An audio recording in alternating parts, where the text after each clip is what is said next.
Isometric आणि oblique याच्यामध्ये आपण काय जास्तीत जास्त काय वापरतो? आयसोमेट्रिक. ऑब्लिक वापरत नाही, कारण आयसोमेट्रिक पद्धतीने आपल्याला जास्तीत जास्त जॉब काढता येतात. ऑब्लिक पद्धतीने आपल्याला जास्त जॉब काढता येत नाही.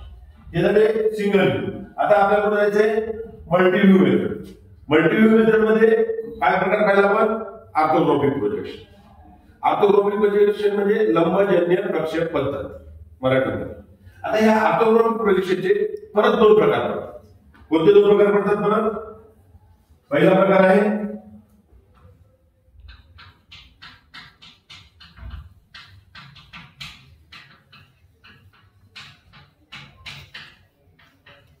फर्स्ट अँगल प्रोजेक्शन मेथड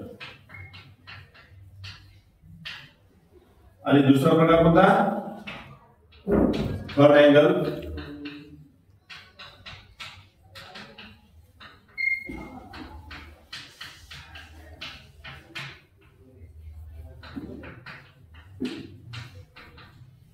दोन प्रकार, फर्स्ट अँगल आणि थर्ड अँगल.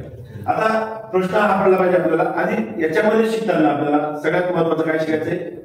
प्रोजेक्शन काय. याच्यामध्ये शिकताना काय शिकायचं आपल्याला? प्रोजेक्शन म्हणजे काय. आणि ते प्रोजेक्शन म्हणजे काय हे जेव्हा आपल्याला कळलं तेव्हा त्याच्यानंतर मग आपल्याला काय करणार आहे? फर्स्ट अँगल काय आहे आणि थर्ड अँगल काय. जर हे फर्स्ट अँगल आणि थर्ड अँगल याच्यामध्ये हा प्रश्न पडला पाहिजे आपल्याला की आता याच्यात सेकंड कुठे गेलं किंवा थर्ड नंतर फोर्थ खाली आलं, हा एक महत्वाचा प्रश्न. मग यासाठी आपल्याला परत नवीन चॅप्टर घ्यायचं, ते म्हणजे ऑर्थोग्राफिक प्रोजेक्शन. मतलब फक्त प्रोजेक्शनच्या आधी पाहायचं, फक्त प्रोजेक्शन म्हणजे काय? एखादी वस्तू आहे, ह्या वस्तूला एका बाजूकडून पाहू, ही वस्तू आहे, या वस्तूला समोरून पाहता येईल. समोरून पाहताना ह्या वस्तूचा तुम्हाला जो भाग दिसत तो भाग म्हणजे फक्त काय? त्याचा प्रोजेक्शन. मग याला वस्तू हलवायची नाही, मात्र आपण आपली पाहण्याची पोझिशन बदलायची. याला एकदा समोरून पाहिला की त्याचं काय कळलं? समोरची बाजू दिसत. ज्यावेळेस वरून पाहणार त्यावेळेस काय दिसत? वरची बाजू दिसत. ज्यावेळेस साईडनं पाहणार तुम्ही, एका बाजूने पाहणार इकडनं, त्यावेळेस काय दिसत तुम्हाला? साईडची बाजू दिसते. मग आता या वस्तूला असे किती सरफेस आहेत? 6 सरफेस. किती आहेत? 6. समोरची बाजू, मागची बाजू, डाव्या बाजूची बाजू, उजव्या बाजूची बाजू, वरची आणि खालची, असे 6 सरफेस प्रत्येक बाजूला असतात. परंतु आपल्याला ऑर्थोग्राफिक प्रोजेक्शन पद्धतीमध्ये कमीत कमी 2 किंवा 2पेक्षा जास्त देखावे आपल्याला त्याच्यात काढायचे असतात. किती काढायचे असतात? 2 किंवा 2पेक्षा जास्त. म्हणजे ही एखादी वस्तू जी असते, उदाहरणार्थ आपण या ठिकाणी हा टोपला काढलेला आहे, आयसोमेट्रिक काढलेला आहे. मग ह्या आयसोमेट्रिकला ज्यावेळेस आपण पाहू, याच्यामध्ये जेव्हा पाहणार आपण, ह्या आयसोमेट्रिक मध्ये या बाजूने समजा आपण पाहिलं समोरची बाजू, म्हणजे या ठिकाणी डोळा, म्हणजे आपण स्वतः तिथे उभा, म्हणजे हा पाहणार ऑब्झर्वर ह्या बाजूने पाहणार आहे. आणि ह्या बाजूने पाहिल्यानंतर ऑब्झर्वरला काय दिसणार आहे? फक्त हा भाग दिसणार आहे, हा एवढा भाग दिसतो. म्हणजे या बाजूने पाहून जो काही भाग दिसतो तो त्या वस्तूचा त्या बाजूने पाहिलेला काय झाला?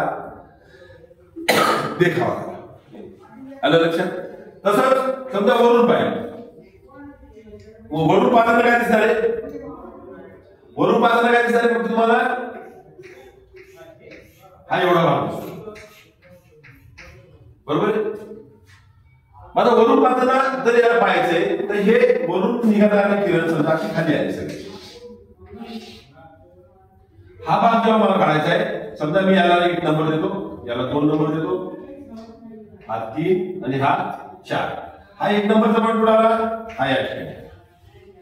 मग जसा 1 ते 2 30 अंशात आहे, तशी इथं काढायचं. 2 ते 3 ही इकडे आला.